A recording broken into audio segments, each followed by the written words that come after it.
I recently found myself deep in a comment thread. You know how it is.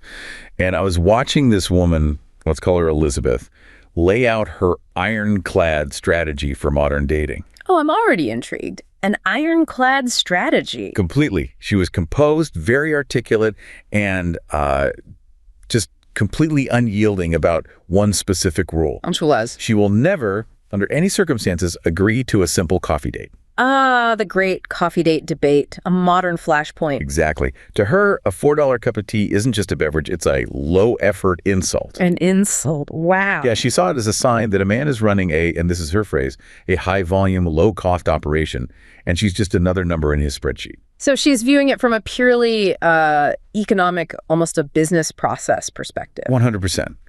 And she spoke with this confidence of someone who had, finally cracked the code. She was convinced that by demanding a high-priced dinner, a significant financial commitment up front, she was successfully filtering for men who were, quote, pretty interested from the get-go. Right. On the surface, I can see how that logic might appeal to some. It sounds like a form of self-worth. Know your value. That's the rhetoric, for sure. It's all over social media. And she was just sitting there, digitally speaking, waiting for a man to prove he was worthy of her time by opening his wallet. Before she'd even offered him a reason to value her character. Precisely. But then, as you can imagine, the logic it began to show its cracks. As I sort of challenged her on it, her replies became more and more rigid. Became clear she wasn't looking for a partner. She was looking for a return on investment. A down payment. A down payment, that's exactly it. She demanded emotional investment before she'd earned it, viewing her own presence as this prize that required it. But what she didn't realize was that the very men she claims to want were probably the first to leave. The very first. Men with healthy boundaries, discernment, a desire for genuine, non-transactional connection. He saw her terms and just walked away. The filter was working, just not in the way she intended. Exactly. That instantaneous shift where high standards suddenly started looking like, well, desperate market positioning. Yeah. It was so revealing. And it's a trap. It's a trap. And I realized she hadn't built a filter for quality. She had built a trap that was perfectly designed to repel the stable, rational men she desired while, rolling out the red carpet for manipulators and players who know exactly how to pay the entry fee to win the game. And that really does raise a haunting question for the modern dating world, doesn't it?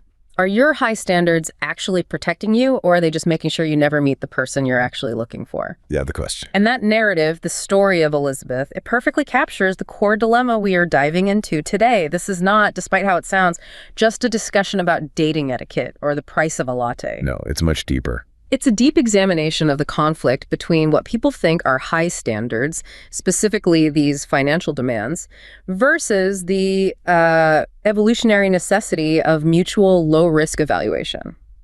We are unpacking the idea that the seemingly simple choice of a coffee date reveals these profound truths about a person's mindset, their boundaries, and ultimately their long-term viability as a partner. Okay, let's unpack this then. Because when you start applying the rigid analysis of evolutionary psychology and behavioral economics to a $4 cup of tea, the whole conversation shifts from, subjective feelings to measurable signals. It sounds like Elizabeth's framework is just fundamentally flawed on a biological level. It is, because it misunderstands what constitutes an honest signal. We're going to use the framework of costly signaling theory, which is a foundational concept in biology and economics, to understand why financial expenditure, especially so early on, is often a dishonest or at least an unreliable signal for long-term commitment. So it's not just a bad signal, it can be a deliberately misleading one. It can be. Furthermore, we'll explore the behavioral economics of the sexual marketplace, focusing on how a high-value, rational individual uses a low-investment first date as a very precise and efficient screening mechanism. A screening mechanism for what, exactly? It's designed to filter for genuine chemistry while simultaneously screening out high-conflict personalities and what you might call resource-driven entitlement. So we are essentially analyzing why high-value men use low-investment first dates to screen for genuine sexual interest versus that transactional resource extraction in the modern mating market. And how the sociological shift toward these transactional dating rituals is creating an evolutionary mismatch. Right. That's a much deeper problem than just deciding on a restaurant reservation. I think we need to start by understanding why this simple suggestion of a coffee date has become such a flashpoint on the modern dating battlefield. It's the perfect place to start. The controversy surrounding the coffee date is genuinely widespread. It's not just one person like Elizabeth.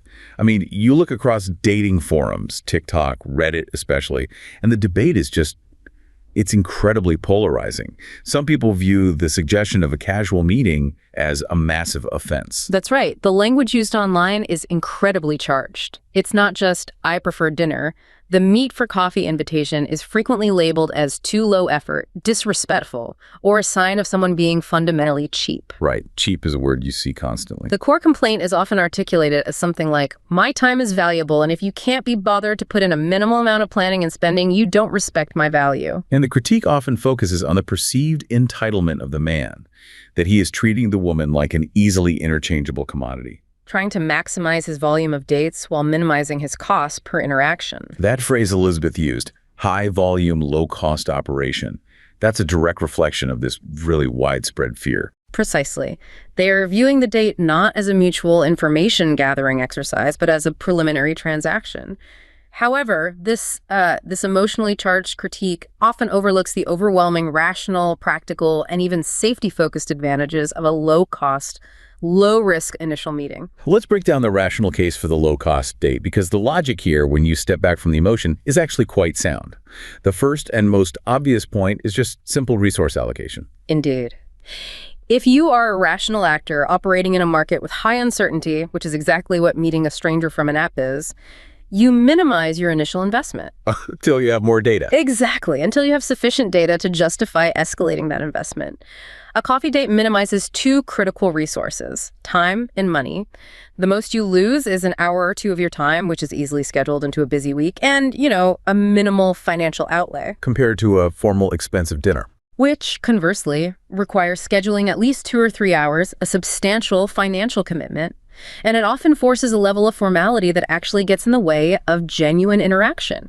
It's a performance. So the logistical ease is a feature, not a bug. If you're a high-functioning individual with limited free time, efficiency just matters. But beyond just the logistics, there's this crucial advantage regarding compatibility that you see talked about in places like Psychology Today. Yes, and this is maybe the most important point. The primary advantage is that it forces the focus squarely onto core compatibility. What do you mean by that? Well, if the goal of the first meeting is purely to assess mutual chemistry and whether you can sustain a conversation, which is, let's face it, the bedrock of any successful long-term relationship, then extraneous distracting activities are actually detrimental. They're noise. You are testing the interaction itself, nothing else. Exactly. There's a profound insight that successful long-term relationships are essentially very long, ongoing conversations. That's a great way to put it. If you are at a loud concert or a sporting event or even a highly scripted, extravagant dinner show, the focus is on the environment or the activity. A quiet cafe, on the other hand, strips away all those distractions. Yeah, there's nothing to hide behind. Nothing. It forces you to look at the person across the table and ask a very simple, very powerful question. Do I enjoy talking to this individual?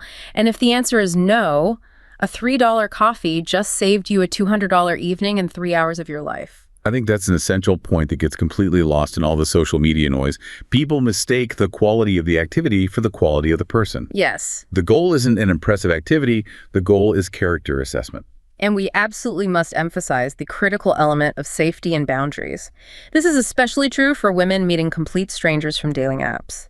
The anonymity of these apps increases the risk profile significantly. And many sources, especially in those Reddit threads we looked at, indicated that women often prefer coffee or daytime dates for exactly that reason. They're low pressure, they're public, and they offer very easy escape routes. The public daylight setting is a powerful de-risking mechanism. I mean, just imagine being stuck in a formal, expensive, dark restaurant for 2 hours with a person who starts displaying red flags. That would be a nightmare. They make you uncomfortable or they become angry when challenged. That long, complex date suddenly turns into a security liability.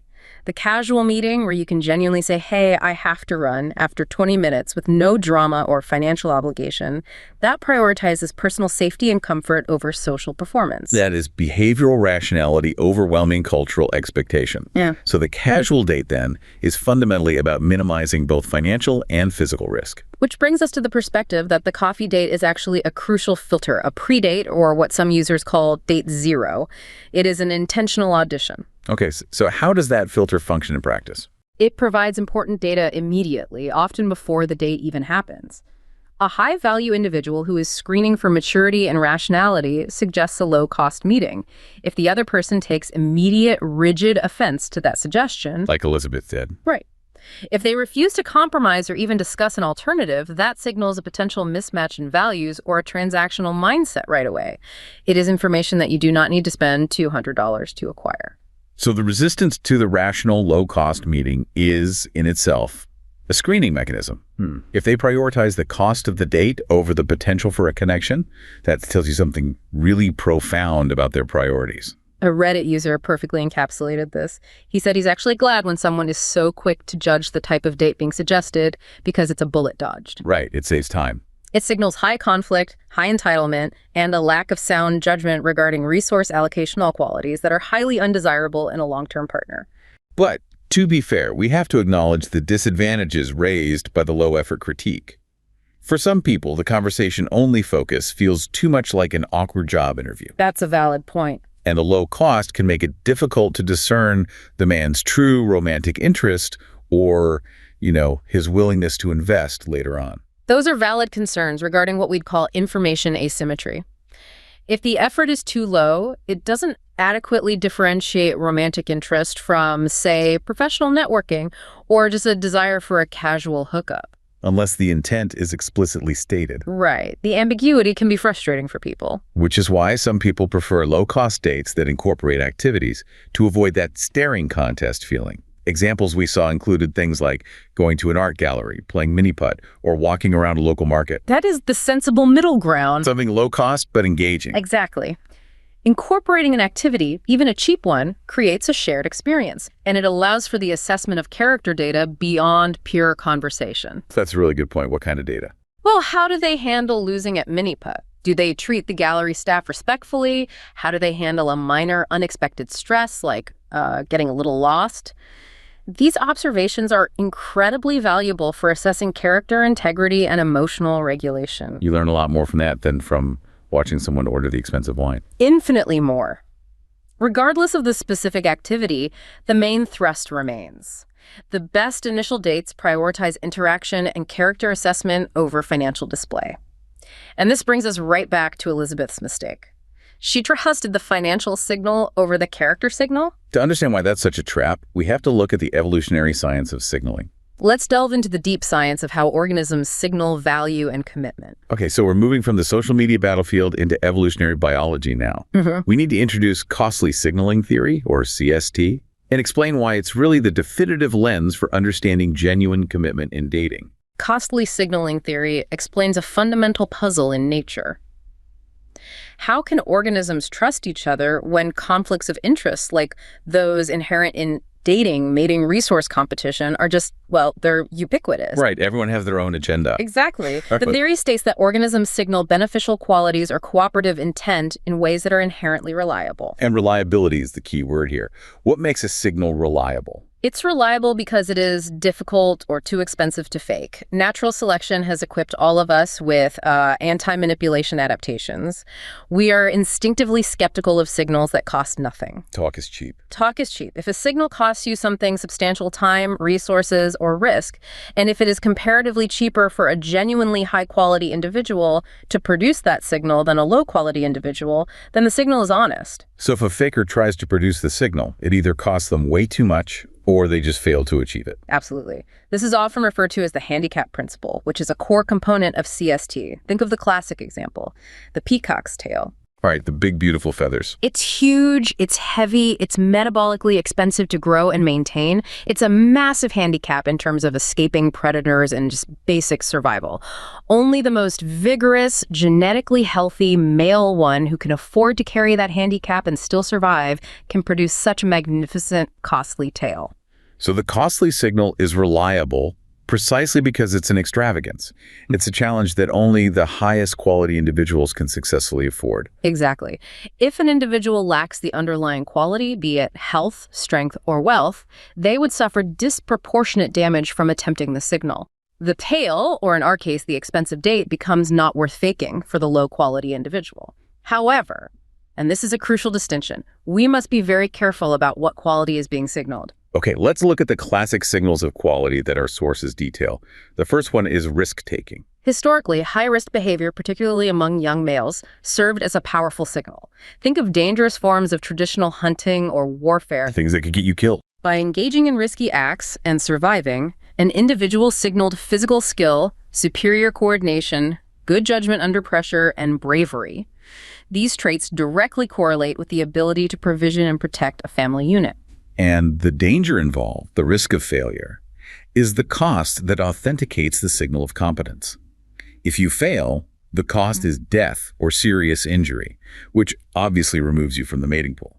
The cost is incredibly high, which makes the signal incredibly honest. In modern terms, you might see this reflected in certain high-stakes professions, or perhaps in the dedication to high-risk activities like mountain climbing or complex competitive sports. The second, and perhaps most relevant example to Elizabeth's situation, is conspicuous consumption.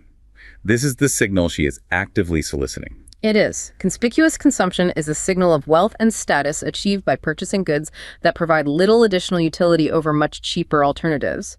The point is the expenditure itself, the deliberate burning of resources. So a high-end sports car gets you from point A to B, just like a reliable sedan. Why? But the price difference is a massive broadcasted signal of disposable wealth. Exactly. The man driving the Porsche is signaling, I have so many resources that I can afford to waste them on this status symbol. He's prioritizing self-presentation and status over, simple economic efficiency. Yes, and this signals high potential for resource provision, which is historically and evolutionarily attractive, particularly to those seeking mates in both the short term and the long term. However, the signal is only reliable for current wealth. It says absolutely nothing about future financial prudence or emotional stability. That's a critical distinction. And the third signal of quality one that I find often gets overlooked is the creation of art and creative effort. This is a signal of cognitive quality. Creating complex art, music, poetry, painting requires substantial non-monetary costs. It demands a vast amount of time to learn the skills and resources for materials. All while preventing that person from investing that time in other, more directly fitness-enhancing tasks, like gathering resources or maintaining a shelter. Precisely. So the cost here isn't just the money spent on a canvas, but the opportunity cost of the hundreds of hours spent practicing an instrument instead of, say, building business connections. And that sustained, non-essential effort signals. What? It signals superior intelligence, dedication, cognitive ability, and health. The physical health required to sustain such long-term, focused projects. Our sources confirm that being creative and artistic is a highly valued trait by both sexes globally because it signals this underlying neurological and physical fitness. Okay, so far we've only covered signals of underlying quality, strength, wealth, intelligence. Yeah. But for a stable partnership, you need more than that. You need signals of cooperative intent and commitment. Absolutely. CST is vital for establishing reliability in long-term relationships.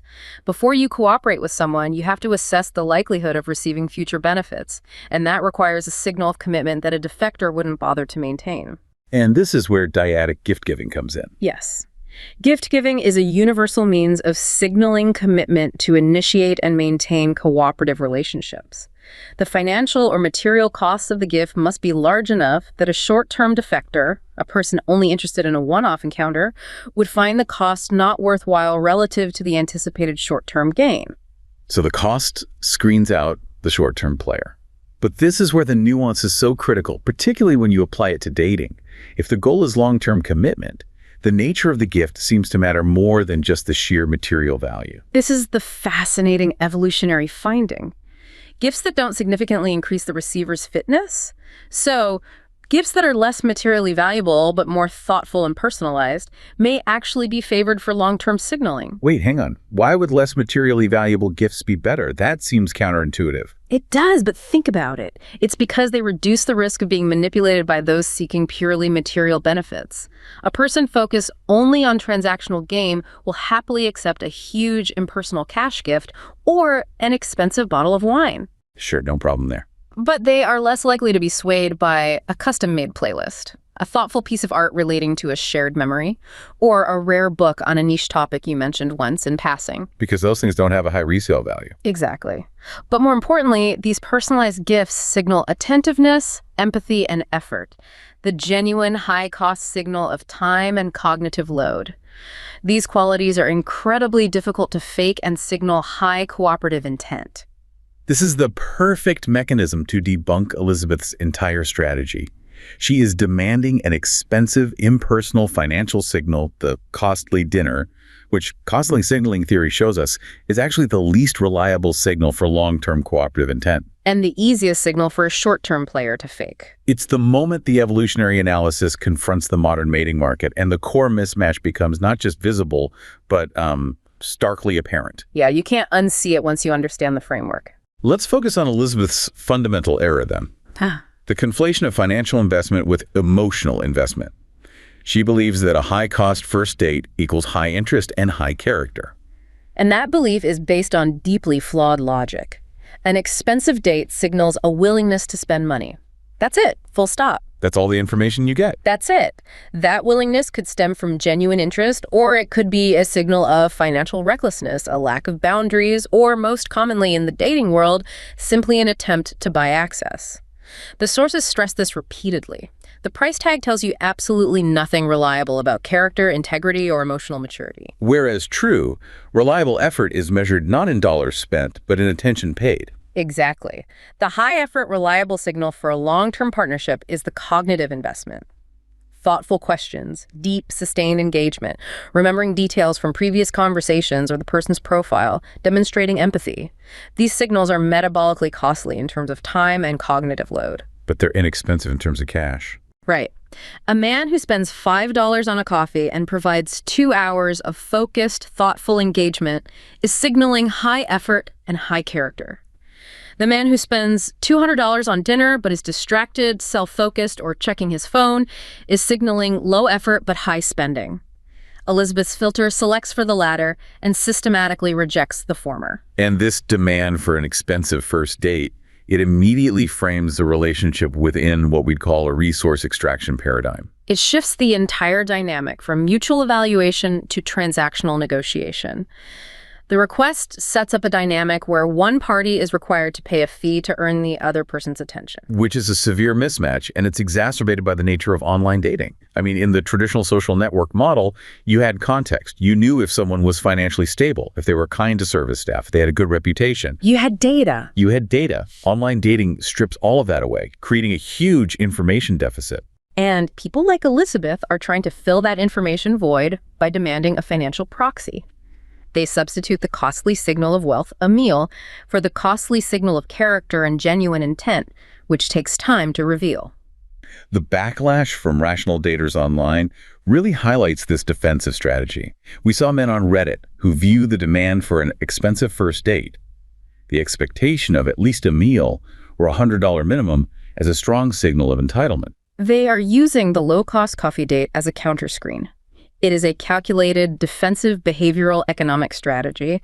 I mean, why would a rational individual who values their time and resources allocate a significant investment, say $150 in 3 hours, to a stranger they have not established even basic rapport with? It makes no sense. It doesn't. Their strategy is to keep it under an hour and under $10 for the initial audition to screen for authentic intentions versus purely transactional interest.